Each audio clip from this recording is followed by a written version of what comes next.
compartir esta serie de webinars con nuestro invitado internacional, con el doctor Fausto Sarmiento, a quien le tengo un profundo aprecio por transmitir desde mucho tiempo atrás este amor por las montañas y por los Andes y por las historias de pensar las montañas como un ser viviente, que supongo que hoy vendrá a contarnos esta propuesta que él tiene.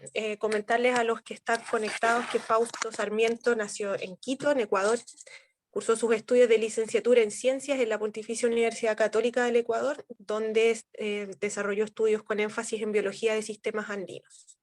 Luego realizó su posgrado en los Estados Unidos en la Ohio State University y el PhD en la University of Georgia. Y la especialización de su doctorado fue en ecología de paisaje y restauración.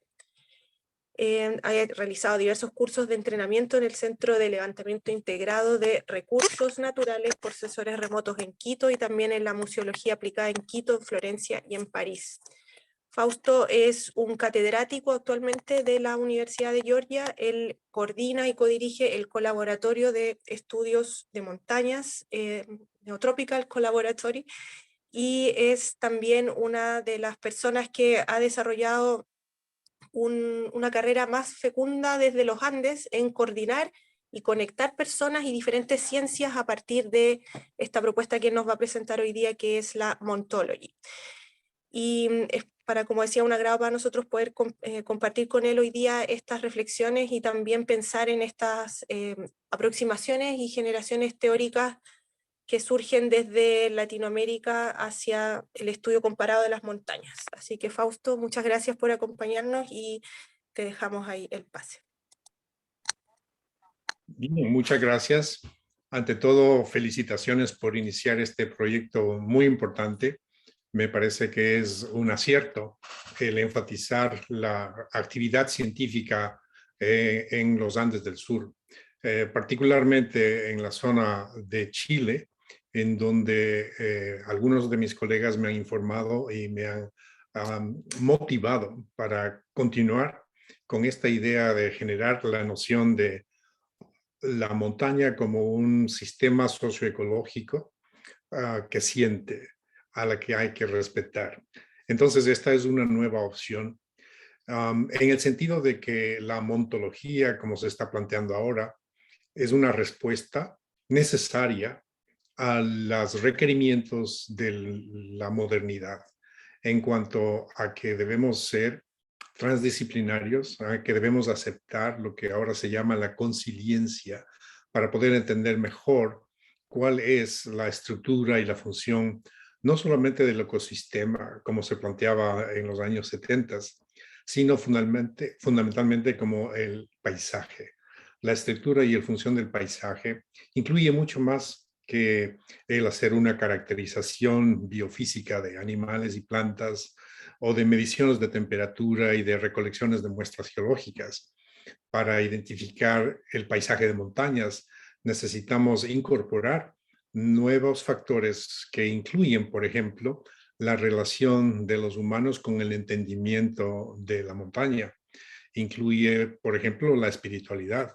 Incluye justamente los pormenores que identifican la nacionalidad y el sentido de territorio.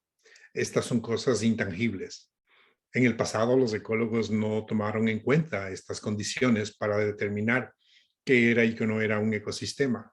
Pero ahora, realmente los geógrafos de montaña estamos empeñados en amplificar nuestra concepción de montañas, incluyendo tanto los parámetros tangibles cuanto los intangibles para definir el paisaje de montañas. Si me permiten, quisiera compartir con ustedes mi pantalla. No sé si Carla me has autorizado para compartirla. Pato no se escucha. Estás muteado, Pato. Ahí sí, sí puede.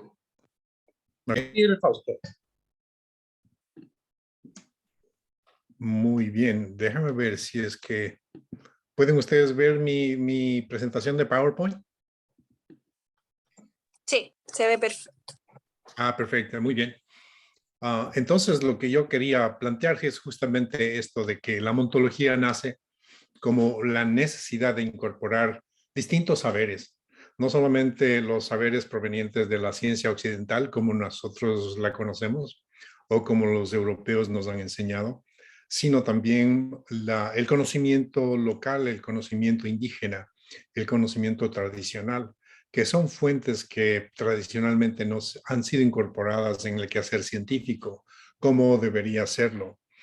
Recuerden que ya en los años de 1850, François-René de Chateaubriand mencionó la importancia de entender a la naturaleza como que algo fluye.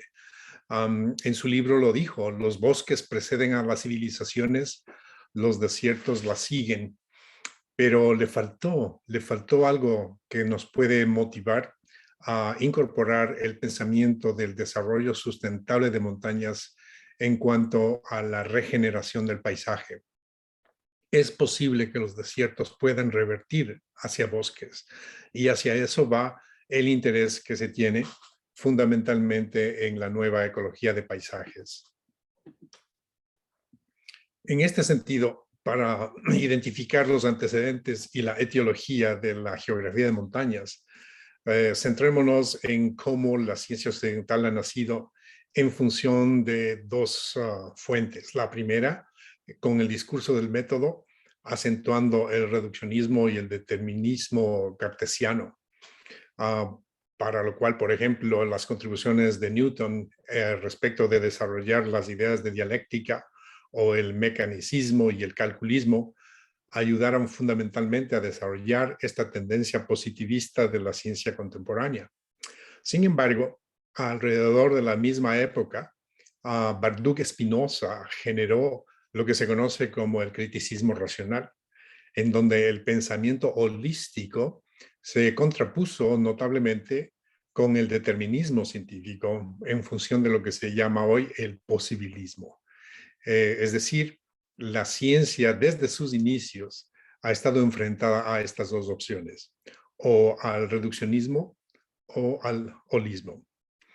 La ciencia como tal, en función de las condiciones de las montañas, se basó fundamentalmente en el descubrimiento de aquellas piezas de museo excepcionales que venían del Nuevo Mundo, fundamentalmente a través de las colecciones de un distinguido guayaquileño, don Pedro Franco Dávila, quien en función de su maravillosa colección creó en Madrid el Gabinete Real de Historia Natural, en donde las exhibiciones que se presentaban alimentaron el fervor expedicionario de muchos científicos, exploradores y aventureros europeos de aquel entonces.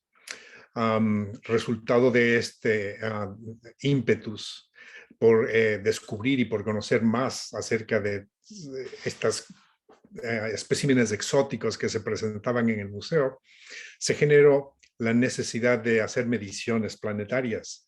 Y como ustedes conocen, la misión geodésica francesa encargada de demostrar la forma real del planeta identificó justamente a la zona del Ecuador para poder hacer la caracterización y las mediciones de los hemisferios. Entonces, la misión geodésica francesa dirigida por Carlos María de la Condamine fue fundamentalmente apoyada en el Ecuador por Pedro Vicente Maldonado, quien fue el científico local que informó, condujo, guió y presentó a los académicos franceses toda esta magia de la fauna y flora neotropical. Con las contribuciones de Condamine en cuanto a caracterizar la montaña, se insistía mucho en la métrica, en la catalogación y en la taxonomía, en lo que se dio a llamar el naturalismo áptico. Es decir, cualquier cosa que se deba incorporar dentro del carácter del sitio debe ser capturada, debe ser medida, debe ser registrada. Algo que no se pueda coger con las manos, no se podía incorporar dentro del carácter del sitio. Estamos nosotros cambiando de parecer. Ahora, en el sentido de que las disciplinas están conjugándose, las ciencias físicas, las ciencias sociales y las humanidades están interactuando, generando en este diagrama de Venn justamente este énfasis interdisciplinario y también transdisciplinario. ¿Cómo entendemos esto? La ontología como ejemplo de transdisciplinaridad está representada justamente en el recuadro de la derecha abajo, en donde el diagrama de Venn está cruzado por el conocimiento generado en cada una de las subdisciplinas. El ejemplo dado en cuanto a la genética disciplinaria puede hacer una genomática cuando se une justamente las ciencias informáticas y la genética, pero luego si se incluyen cuestiones interdisciplinarias, se puede generar los estudios juntando la zoología, la botánica, la paleontología, al desarrollar las ideas de microrefugios de conservación. Y finalmente el esfuerzo transdisciplinario para abarcar justamente el enfoque de la ontología. Este diagrama en la parte superior es algo muy claro que nos recuerda que el paisaje de montañas está siempre sujeto a presiones y a pulsos. Estas presiones pueden ser a diferentes escalas, como puede ser, por ejemplo, la regional, la global y la local. Y los pulsos que pueden aparecer de pronto, pulsos que generalmente son de carácter local, como por ejemplo un incendio o una inundación, una avalancha, o también pueden ser de carácter global, como por ejemplo la crisis económica que estamos viviendo ahora, las condiciones de guerra que estamos también viviendo ahora. Estas son cosas que aparecen de pronto para influenciar al ecosistema de las montañas como un sistema complejo en donde la naturaleza y la cultura se fusionan. Por eso consideramos a las montañas como un ente biosocial. No solamente es el edificio físico de la montaña en la geomorfología que obtenga, sino también presenta las características propias de los ecosistemas, de los socioecosistemas productivos.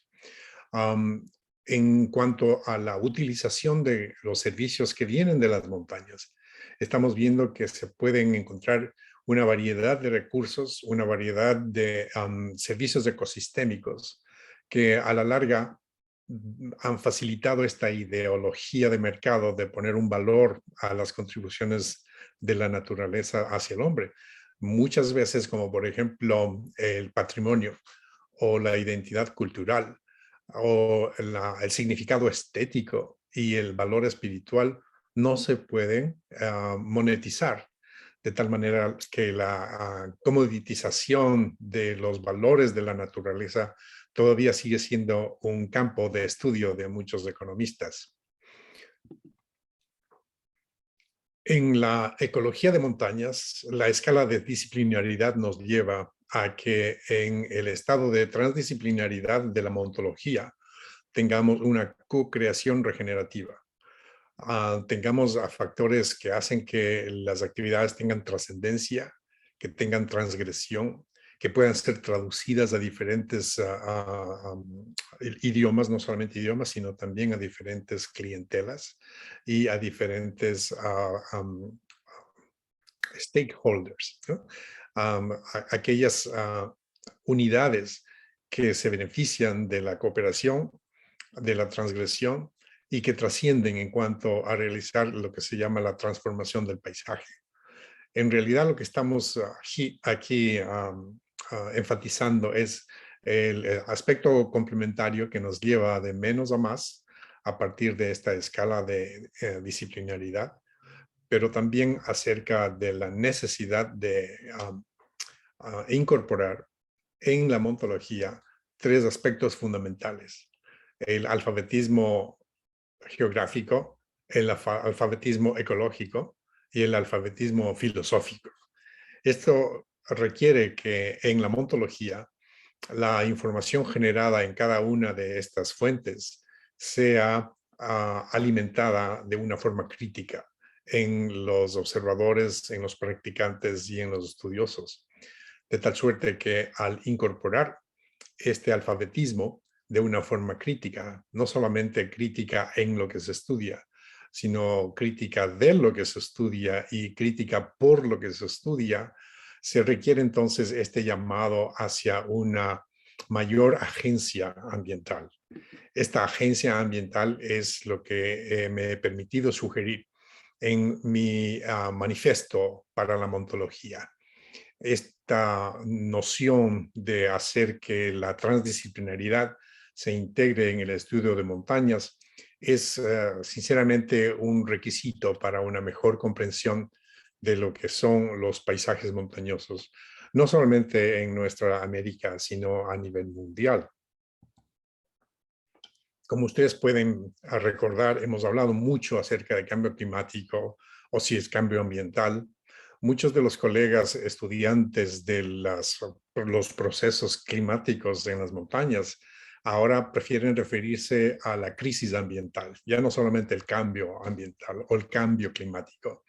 En realidad, en los estudios iniciales se enfatizaba mucho la cuestión geoespacial, una aproximación geográfica de mapas e imágenes satelitales que nos permitían establecer un compuesto de imágenes que nos daban información acerca del cambio de uso de la Tierra en función del cambio de la cobertura que se lograba registrar en dichas imágenes. Este tipo de metodología no llegó a completar la necesidad de incorporar los factores intangibles para la transformación del paisaje rural. Un ejemplo muy fácil que nos viene siempre a la memoria es cuando los archivos fotográficos de la zona del Canal de Panamá se hicieron visibles. Toda la zona de la costa en donde los indígenas Kuna habitan estaba registrada como una selva, era una cobertura de bosque. Con los años, esto ha cambiado y la selva habitada por los indígenas Kuna de hace 100 años es completamente diferente a la selva que ustedes tienen ahora. Pero si toman una fotografía de esta región, sigue siendo un bosque, sigue siendo una cobertura vegetal boscosa, pero la comunidad ha cambiado completamente de un sistema de subsistencia hacia un sistema más bien de mercado, de atención ecoturística. Muchos de los indígenas no son ahora productores de sus propios alimentos. Ellos tienen que importar alimentos de otras partes para servir fundamentalmente a los turistas que llegan para apreciar esa región. Es decir, si vemos la fotografía del satélite, pensamos que sigue siendo bosque, pero si estamos analizando el comportamiento social, estamos viendo que se ha transformado el paisaje de las montañas en función justamente de esto, de un cambio sociocultural y ecológico. Además, en la literatura contemporánea, el clima, que se puede considerar un clima meteorológico, que ha recibido la atención de todos los elementos, tanto regionales como nacionales, como internacionales, no es exclusivo para nuestro entendimiento de las montañas. En las montañas nosotros sabemos que existen varios climas, el clima político, el clima económico, el clima religioso, el clima financiero, el clima militar. Son también climas que han modificado y han afectado de una manera siniestra en muchos casos y de una manera positiva y valiosa en otros acerca del mantenimiento de las condiciones ambientales de los paisajes de montaña. En este punto recuerdo siempre que las montañas han sido como el objetivo para encontrar el paraíso. Puede que ustedes se identifiquen con alguna de las terminologías utilizadas para paraíso. Generalmente en los Andes buscamos el Apu, pero también podemos pensar en Shangri-La, en Xanadu, en Zomia. La idea es de que las montañas son este complejo sistema que permite una armonía entre lo que es la naturaleza y la cultura. Y hacia eso va precisamente en la necesidad de fusionar las tendencias disciplinarias hacia un mejor entendimiento de las montañas. Como por ejemplo, mis colegas chilenos que organizaron ya varias reuniones científicas sobre socioecología, me invitaron gentilmente a participar, contribuyendo con un artículo para una revista de ornitología chilena en donde se enfatizaba la socio-ornitología.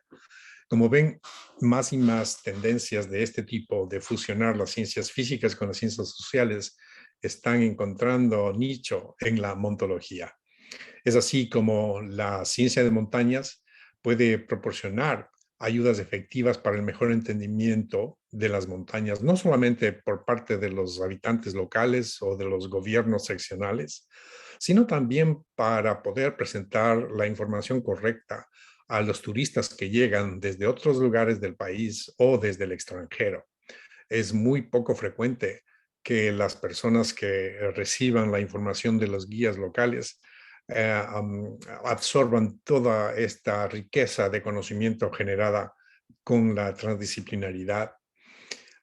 Y no solamente eso, como ya lo dijimos antes, los servicios ecosistémicos están siendo estudiados y fundamentalmente los servicios ecosistémicos culturales tienen que ser mejor evaluados para poder representar la esencia misma del paisaje de montaña como un ser viviente. Y no solamente para usar estos servicios, sino también para restaurarlos, para lograr la posibilidad de regenerar las condiciones de selva original que mantenían estos ecosistemas de antaño. Para eso necesitamos desarrollar un cuerpo de conocimiento lexicográfico, es decir, los ecólogos de montaña, los geógrafos de montaña, debemos tener un léxico apropiado que nos permita incorporar estas condiciones de hibridización entre la naturaleza y la cultura. Por ejemplo, muchos de mis colegas biólogos se refieren a la conservación de biodiversidad. Ahora, mis colegas ecólogos estamos empeñados en que no se hable de biodiversidad, sino de una diversidad biocultural. Y es precisamente por eso, porque no podemos separar la función natura con la función cultura de una manera arbitraria. En esta temática de la montología, una situación muy importante requiere justamente la fusión del sistema natural de las montañas, como lo vio Humboldt, por ejemplo, con el Chimborazo, y la fusión del sistema socioecológico, en donde el sistema social incluye jerarquías ecológicas anidadas, pero también conforma unas panarquías no anidadas, en donde la armonía, la variedad, la originalidad y el voluntarismo juegan un papel muy importante en la conservación, en la reorganización, en el crecimiento y también en la decadencia para poder reincorporar nuevos conceptos del paisaje de montañas. Es así como hemos escrito acerca de las prioridades que tenemos en Latinoamérica para generar un mejor conocimiento acerca de las montañas del mundo.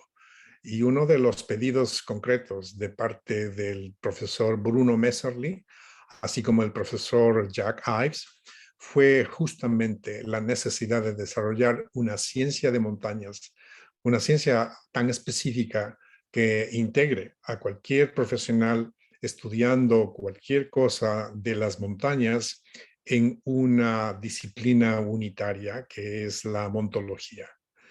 Por ejemplo, si ustedes estudian cuevas, son espeleólogos, pero si estudian cuevas de una montaña, tienen que incorporar otros conocimientos asociados a las cuevas de montaña, como puede ser, por ejemplo, la hidrología, puede ser la arqueología, puede ser la ecología. De esta manera, si uno es espeleólogo, puede ser montólogo, precisamente al incorporar los conocimientos de otras disciplinas. Y no solamente eso, pero si al espeleólogo se le informa de las concepciones de la cosmovisión de los indígenas que viven en el lugar, acerca de cómo estos lugares son sitios de iniciación, son los sitios de origen cultural.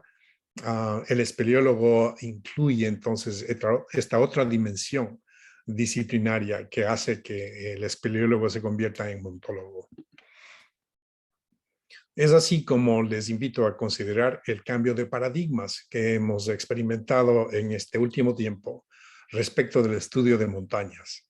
En el pasado, como por ejemplo con la naciente información generada por coleccionistas, exploradores, las ideas acerca de las montañas fueron siempre descriptivas, los enfoques fueron reduccionistas, el énfasis fue en la forma y también en el énfasis en la consideración de equilibrio homeostático.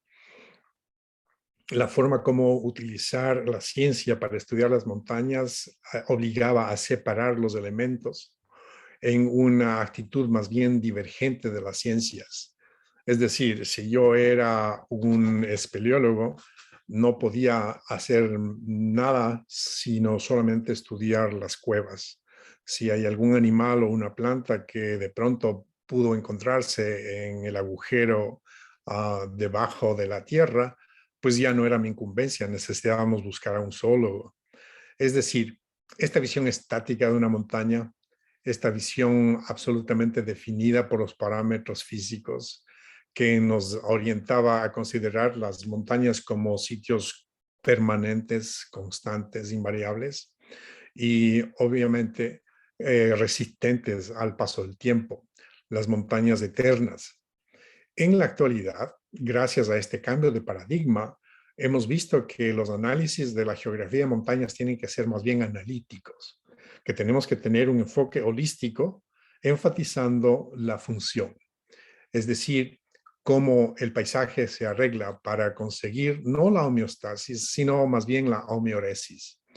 Al ser también un enfoque integrador, necesitamos ciencias convergentes que nos permitan incorporar diferentes opciones de conocimiento que sean dinámicas, que sean adaptables y que consideren la vulnerabilidad de los paisajes de montaña, generando conceptos de resiliencia.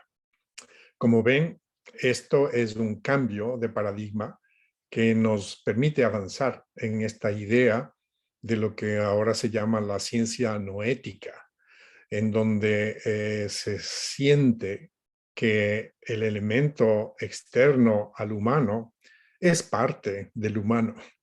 Si nosotros podemos analizar esa conexión que existe, por ejemplo, entre los ríos que discurren en las laderas de las montañas y las comunidades que de una manera u otra cohabitan con este paisaje, estaremos entonces aproximándonos a esta realización montológica.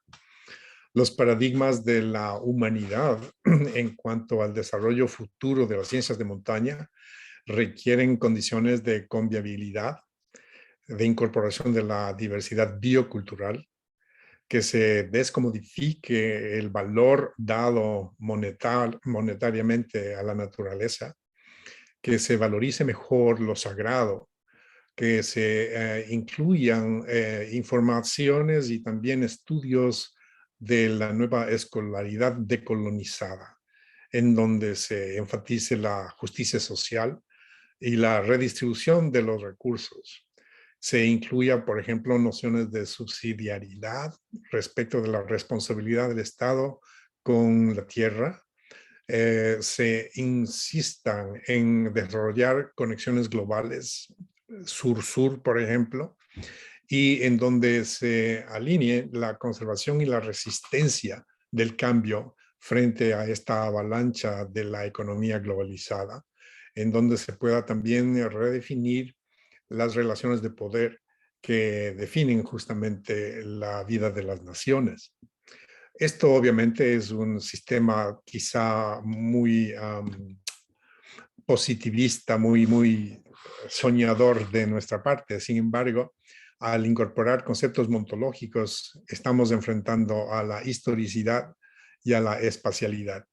La geografía de montañas de antaño básicamente enfatizaba las relaciones geoespaciales, pero ahora también para poder entender el paisaje de montañas necesitamos hacer una revisión histórica de lo que ha pasado. en nuestro compartir del planeta. De tal suerte que la montología llega a ser una herramienta fundamental en esta concepción más bien completa del ecosistema de la montaña.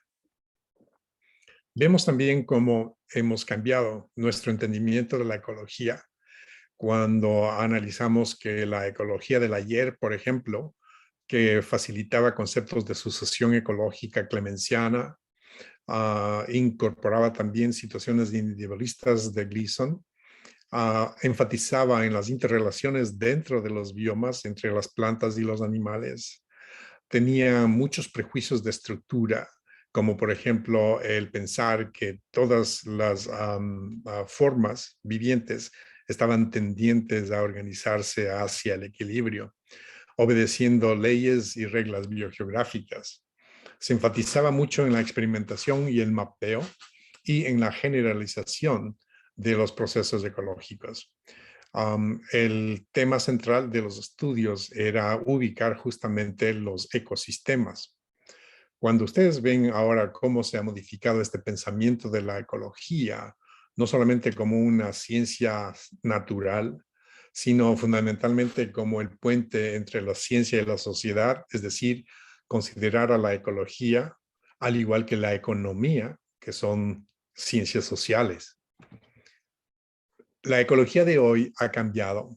Precisamente la ecología de paisajes ha predominado en esta última década, en donde se incluyen conceptos de biodiversidad y consiliencia de Wilson.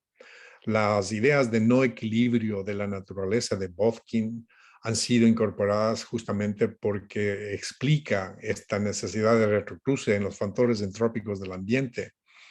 Hay también prejuicios de patrones y se piensa que los flujos de las diferentes esferas del planeta tienen una justificación geoespacial en donde se han formulado, por ejemplo, sistemas de información geográfica que permitan ahora incluso con la inteligencia artificial y con el aprendimiento de las máquinas, la automatización, hacer que los dominios y la especialización geoespacial con la geovisualización identifiquen entonces los paisajes como la unidad de estudio. Y ustedes se preguntarán, ¿cuál es la ecología de mañana?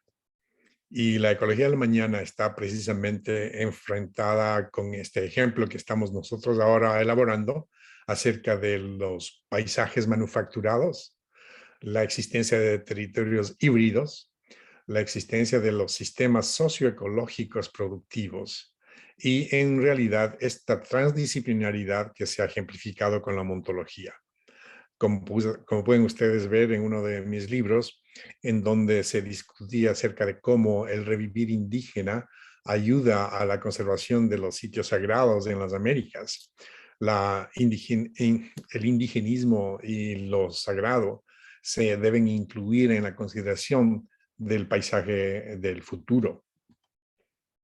Es decir, cambiemos de paradigmas y esta es una invitación muy cordial que hago para todos mis colegas chilenos, en donde cada uno de ustedes en su propia disciplina pueda ayudar a hacer que la montología contemporánea nos ayude a entender mejor el concepto de ecosistema y el concepto de paisaje de montañas. No tengan miedo de romper paradigmas. Esta es la única forma como la ciencia universal ha seguido desarrollándose y necesitamos incorporar y reconocer a las nuevas geografías. Por ejemplo, recuerdo mis conversaciones con un muy querido colega y chileno por excelencia, Axel Borsdorf, en Austria y en Alemania, en donde se hace una identificación de cómo la religión ha ayudado a establecer estas diferentes tendencias en cuanto a la conservación del paisaje de montañas. Este es un diagrama que nos ejemplifica cómo el ecosistema de la montaña y el paisaje de la montaña son realmente sistemas gestalt en donde se requieren aproximaciones más bien rizómicas, horizontales, para entender el funcionamiento del paisaje, pese a que son sistemas complejos, adaptativos, acoplados, en donde, como ustedes ven, los sistemas estables pueden desestabilizarse hacia el abandono o hacia la colonización. Ellos requieren una cierta redundancia ecológica para enfrentar la crisis climática. Ellos requieren el terraceo y el pastoralismo de camélidos, por ejemplo, para contrarrestar la intensificación agrícola de las laderas y las quemas de los bosques de montaña. Como ven, este binario cultura-natura del paisaje de montañas debe interpretarse con la nueva noción explicada con el término japonés de Satoyama o Sato-umi. Sato es la aldea, el grupo humano que vive en un lugar, y Yama es montaña. Entonces el término Satoyama hace referencia directa a que los hombres, las mujeres que viven en la montaña no pueden separarse de ella, son un solo sistema. Entonces los paisajes Satoyama en las montañas del mundo son definitivamente paisajes sociológicos productivos en donde la vulnerabilidad al cambio climático y la adaptación a la crisis climática generan estas opciones de resiliencia futura. Nos permitirán seguramente identificar mejor qué es lo que tratamos de entender de nuestros Andes. Y en este sentido me he permitido desarrollar un trilema para entender la identidad andina en cuanto a fusionar las características morfogénicas de andinidad, las características almagénicas de andeanitud y las características psicogénicas de andeanancia. De esta manera podemos entender mejor cómo la filosofía andina, ejemplificada por la cosmología inca, incluye estos tres factores fundamentales que son el Yanantín, el Mazantín y el Tahuantín. En el Yanantín estamos hablando del convencional dualismo complementario que nos permite separar lo que es blanco y lo que es negro, lo que es bueno y lo que es malo. El Mazantín es justamente esta indicación acerca de cómo el comportamiento dinámico y la resonancia que se tiene en el hacer esta actividad puede convertirlo en algo dinámico. Y es así como se pueden agenciar circunstancias muy pasivas, pero hay otras que son muy activas. Y finalmente la idea del Tahuantín, o que es el bienestar completo, lo que en algunos círculos se llama el Summa Causae de los Andes, en donde el individuo tiene que desarrollar condiciones para que la colectividad se beneficie tanto como él. Recordarán ustedes los mandamientos incas, ¿no? Solamente 3 mandamientos en vez de los 10 que tenemos como católicos en el resto del mundo. Amaquilla, Amashua y Amaluya. En este sentido, la andeanidad se fusiona con la andeanancia y también con la andeanitud para aportar esta identidad ontológica andina conocida como Aini, que traducida generalmente como reciprocidad, pero es realmente una reciprocidad de interacción recíproca. La interacción recíproca entre estos 3 factores hace que la identidad andina pueda ser mucho mejor evaluada y estudiada. Como mensaje final, me gustaría dejarles la idea acerca de la protección del paisaje biocultural patrimonial andino, en especial para ustedes que están trabajando en los Andes del Sur, en donde tienen ahora un nuevo laboratorio natural que obviamente promete ser muy productivo y fértil en cuanto al desarrollo de estas nuevas tendencias epistemológicas y también ontológicas. Por lo tanto, estoy tratando de desarrollar una categoría de manejo patrimonial que fusione el híbrido naturaleza y cultura para la obtención de la identidad pluricéntrica y multiétnica que reafirme la diversidad biocultural y la ontología en favor del desarrollo sustentable y regenerativo de la región. Con esto, muchas gracias por su tiempo y estoy abierto a preguntas si es que hay alguna. Muchas gracias, Fausto, por la por estas visiones que son muy interesantes y también nuevas para muchos de los que estamos acá y los que están escuchando tu trabajo. También agradecer por la reciprocidad del conocimiento. Entonces queremos abrir ahora una ronda de preguntas para que podamos compartir un poco más y profundizar en aquellos temas que nos interesen. Así que dejo abierto, no puedo ver tu Pato, ves a la persona, puedes levantar la mano Sí. con las reacciones. Yo las veo, sí. Tú- Bueno, voy a partir yo con una pregunta, ya que estamos aquí atentos a la presentación. Bueno, primero, Fausto, agradecerte por el trabajo que has hecho ya de años de trabajo de integración con esta mirada holística y intertransdisciplinar. Nosotros acá estamos empezando, estamos en un tiempo creativo, ¿no? Como de recién comenzar a mirarnos primero entre distintos investigadores, investigadoras y también mirando el territorio de una manera renovada, ¿no? Como con una mirada crítica, pero a la vez sobre lo que hemos estado haciendo hasta ahora y también una mirada propositiva de cómo avanzar. Entonces, entendemos también, tal como haces tú el relato, que la montaña es un sistema complejo y a la vez que es un sistema complejo nos impone un montón de desafíos. Entonces, quería básicamente aprovecharme de tu experiencia como para preguntarte cuál es, según tu perspectiva, o cuáles son aquellas claves que nos podrían orientar a tener esta mirada transdisciplinaria y esta propuesta que tú desarrollas como de ontología. ¿Dónde están esas claves como para poder transgredir las barreras que naturalmente se han construido entre las ciencias para poder entender desde una mirada más compleja y más integradora el fenómeno o los distintos fenómenos que la montaña tiene, ¿no? Como centro de estudio? ¿Cuáles son esas claves según tu experiencia y dónde poner el acento en este proceso naciente que estamos comenzando? Muy bien, muchas gracias por tu pregunta. Y creo que es una pregunta que nos lleva a evaluar lo fundamental del cambio.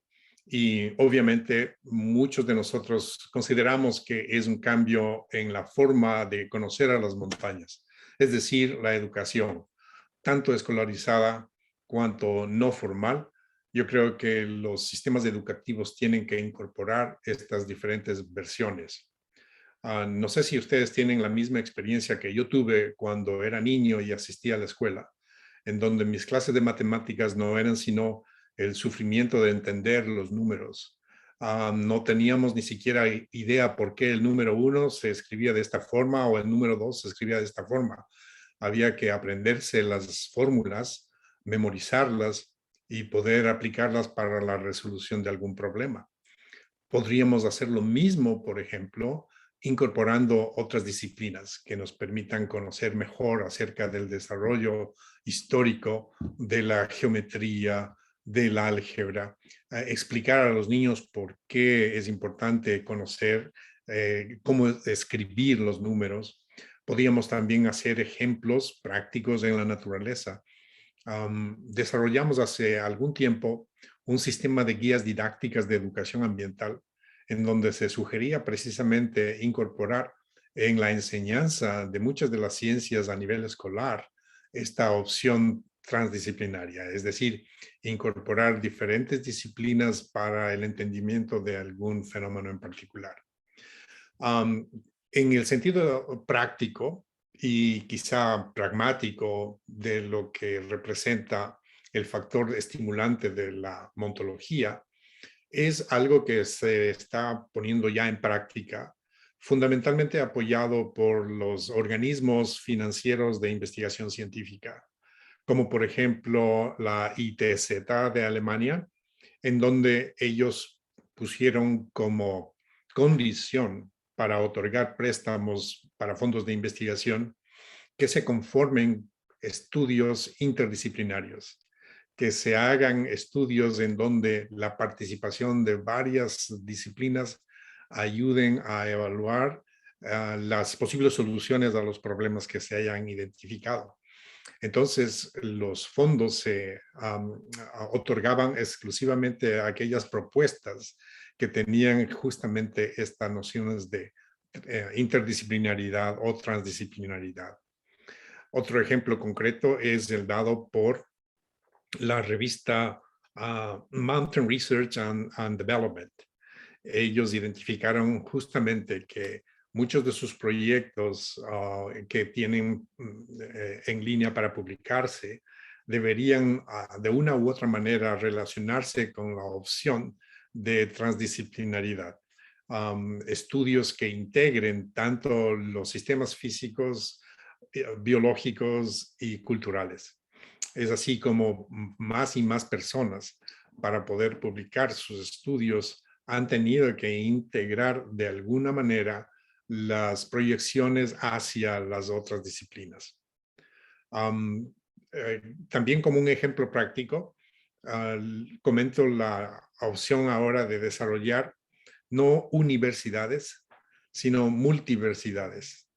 Es decir, el entrenamiento de profesionales del futuro no se va a dar en función de la especialización concreta hacia una sola disciplina, sino más bien hacia la preparación de profesionales que puedan funcionar bien en grupos de trabajo que incluyan médicos, abogados, ingenieros, geógrafos y sociólogos para identificar y solucionar los problemas que se están estudiando. Hay casos muy bonitos como la multiversidad franciscana en el Uruguay, en donde el desarrollo comunitario que se ha dado es tan notable precisamente porque casi todos los proyectos que se han hecho han surgido de tesis de los estudiantes que se gradúan de la multiversidad. Esto yo creo que nos daría, por lo menos para empezar, unas ideas de cuáles serían estos factores que nosotros deberíamos enfatizar para poder acceder al estudio transdisciplinario de la ontología. Muchas gracias, Fausto. Muy bien. No sé si hay alguien más que quisiera hacer preguntas. Cristian Vázquez, de ANID. Sí, hola, muchas gracias. Que feliz estoy con la invitación a esta presentación de Fausto, realmente muy, muy interesante, iluminadora. Yo trabajo en el sector público, Fausto. No soy un experto en la materia para nada, pero obviamente muy interesado.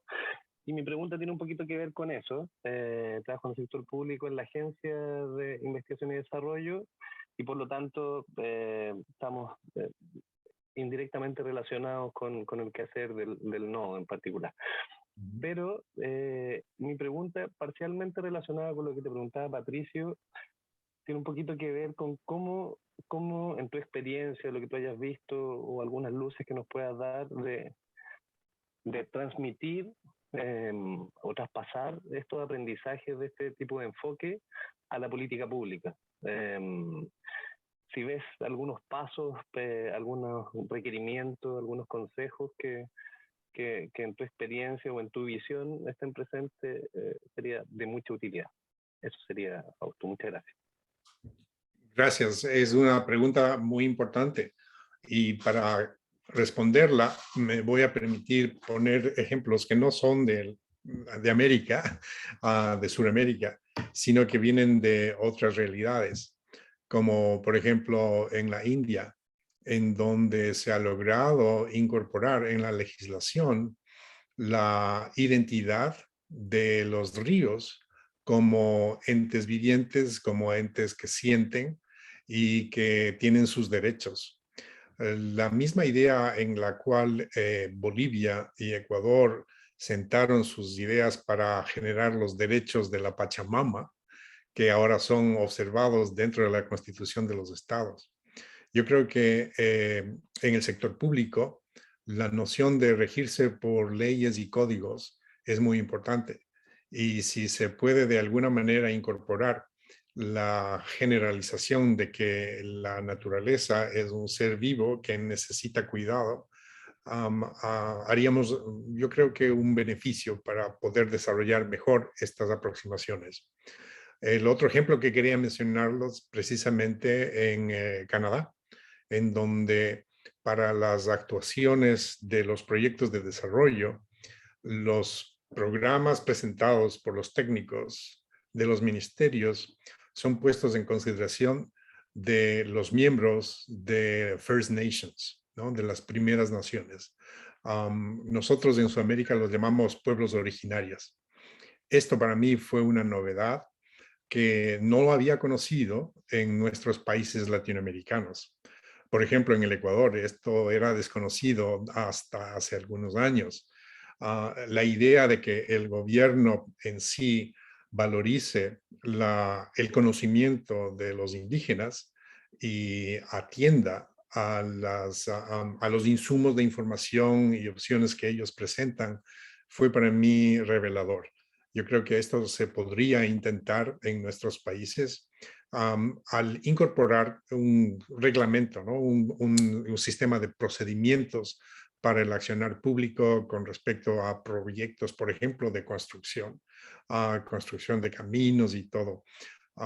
Yo sé que esto es muy problemático, genera muchas polémicas y hace justamente que las protestas por parte de los grupos indígenas se hagan cada vez más visibles, porque tradicionalmente ellos nunca han sido incorporados. Tradicionalmente ellos no han tomado cartas en el asunto y pues todo el que accionar público ha sido unidireccional, vertical o dendrítico, como dicen algunas personas. El técnico es el que sabe y entonces es el que tiene que hacer. Me imagino que estos son ejemplos de lo que me has pedido como situaciones que ejemplifican la posibilidad de hacer que el funcionario público pueda integrar también estas condiciones de transdisciplinaridad. Muchas gracias, Fausto. Muy interesante. Okay. Gracias, Fausto. No sé si hay alguien más. Yo tengo muchas preguntas, pero si hay alguien más que quiera participar, está abierto el micrófono.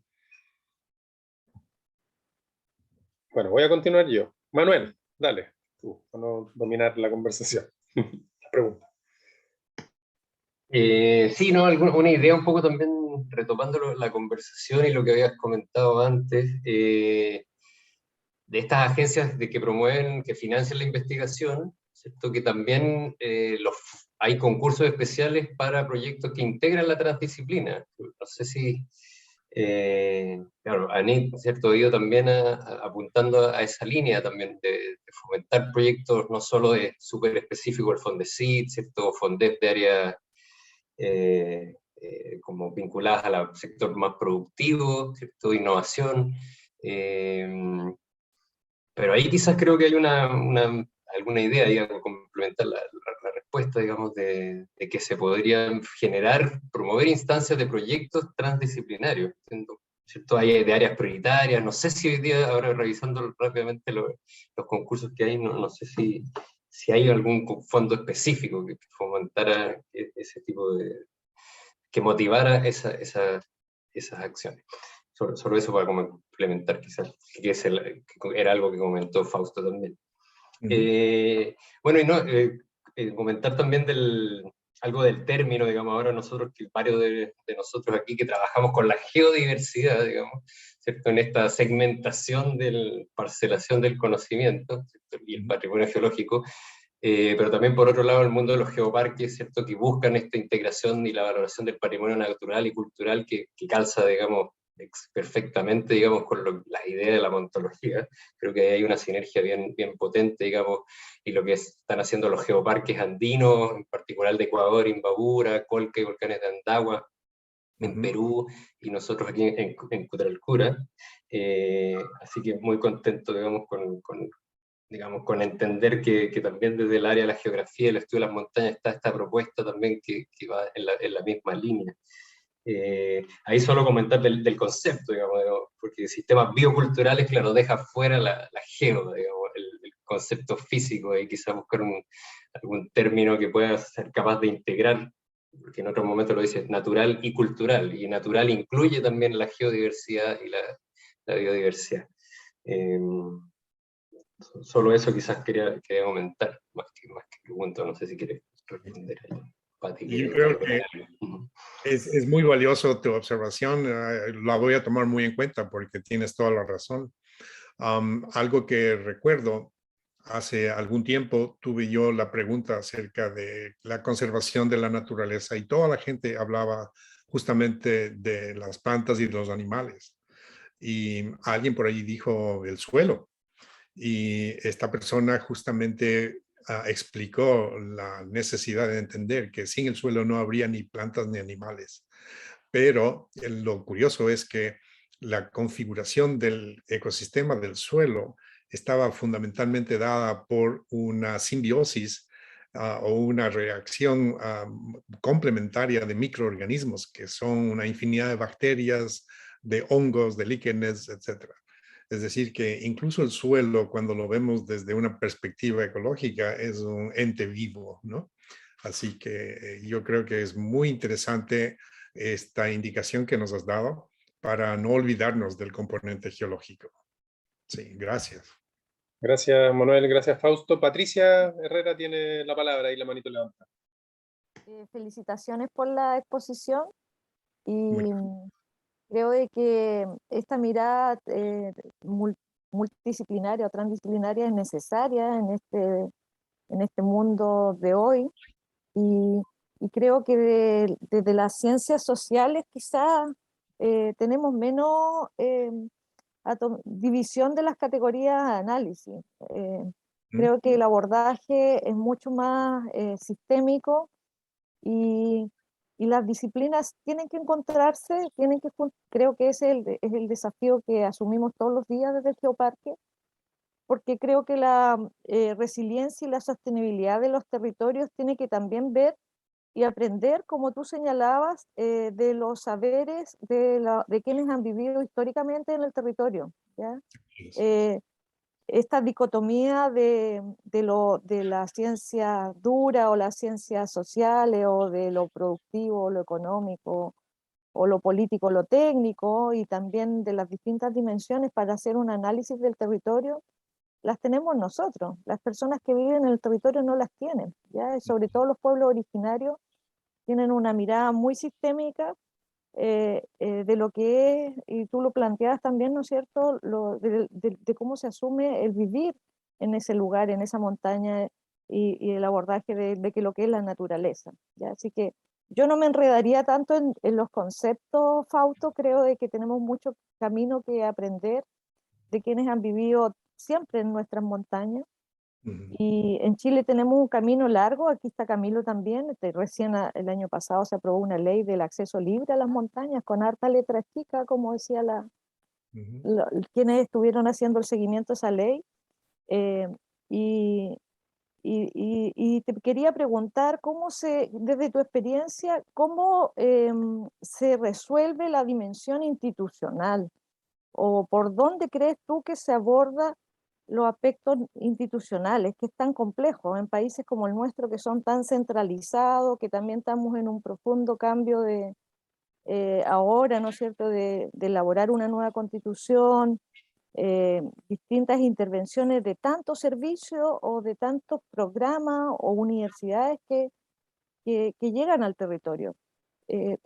¿Cómo crees tú que desde esta propuesta, desde el mismo laboratorio, se podría abordar esa dimensión institucional? Es una pregunta difícil y que si supiera la respuesta tendría ya un premio Nobel en economía. Ha sido justamente el problema que tradicionalmente nuestros países han enfrentado desde la creación del complejo hegemónico europeizante que se implementó en nuestros territorios.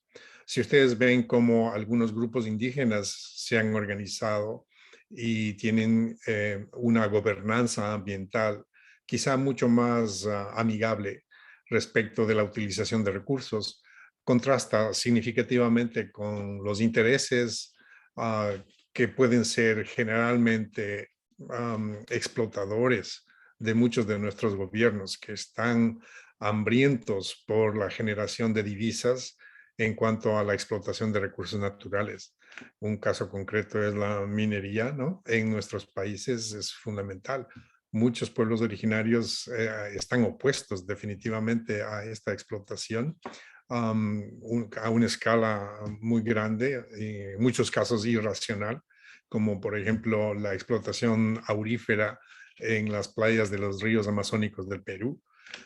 Y yo creo que es un tema difícil. No tengo una varita mágica y alguna respuesta que pueda yo generar sería más que nada abrir una cajita de Pandora para que podamos nosotros ampliar nuestra discusión e irnos posiblemente 1 o 2 días discutiendo acerca de las diferentes opciones. Sin embargo, el marco institucional tiene fundamentalmente que revalorar la participación egalitaria de los miembros de esta nación. No puede ser que nuestras leyes se hagan solamente para los de poncho, como decimos así. Por lo tanto, yo personalmente estoy muy complacido con el desarrollo de la política chilena. El nuevo gobierno parece que es muy favorable a la incorporación de estas nuevas opciones de atender a los pedidos de los pueblos originarios, especialmente del grupo mapuche, en donde tradicionalmente ha sido conflictivo en Chile. En Bolivia y en el Perú también existen ejemplos muy apropiados de la repartición de responsabilidades para el manejo de los recursos en el área. Ustedes están familiarizados con los procesos de descentralización que se han implementado en América Latina y, por decirles el caso, en Ecuador, las municipalidades y los consejos provinciales son ahora grupos descentralizados del gobierno central que manejan sus propios dineros y que generan sus estudios dentro, por supuesto, de un marco general nacional, pero sin la injerencia directa del organismo ejecutor o simplemente de la burocracia centralizada en la capital. Esto puede ser una opción muy valiosa que ha empoderado a las personas en el nivel local y que puede ser justamente lo que se necesita para encontrar estas soluciones a los problemas institucionales que tú has comentado. Muchas gracias. Y en ese camino estamos, o sea, tratando también de generar modelos de gestión descentralizados en la región. Me parece interesante lo que tú planteas de la relación entre gobiernos locales. Es lo que en el caso de nuestro geoparque tenemos, una asociación de municipios que se hace cargo de la gestión, digamos. No es fácil, es un camino largo todavía el que hay que hacer. Gracias, Fausto. Gracias a ti. Muchas gracias, Fausto. Bueno, y en honor al tiempo, yo quería nada más tomarme la palabra para hacerte una última pregunta, tomando en cuenta algunas de las dimensiones que tú abordaste en esta trilogía conceptual de cuerpo, mente, espíritu, ¿no? Que también trasunta el aspecto filosófico de cómo entendemos la montaña. Normalmente se atiende o se piensa en la montaña como en armonía, en equilibrio, esto que tú señalabas como una mirada un poco más antigua. Efectivamente, hoy día la montaña está en transformación, es un territorio que está con profundos cambios globales y a distintas escalas, tal como tú planteabas. Como teniendo esos elementos en consideración, en vista, uno puede pensar que la montaña, claro, es hermosa, ¿no? Estéticamente, paisajísticamente, es armónica y tiene a la vez distintos lenguajes, ¿no? Como que hay distintos lenguajes ecológicos, biológicos, humanos, geológicos, tal como decía Manuel. Y entonces la montaña es un espacio que nos lleva a pensar ¿cuáles son entonces esos lenguajes? ¿Cuáles son? Si la montaña tuviese un rostro, si la montaña tuviese una lengua, ¿no? ¿Cuál sería la lengua que hablaría esa montaña y cuál sería el rostro que podría expresar su identidad?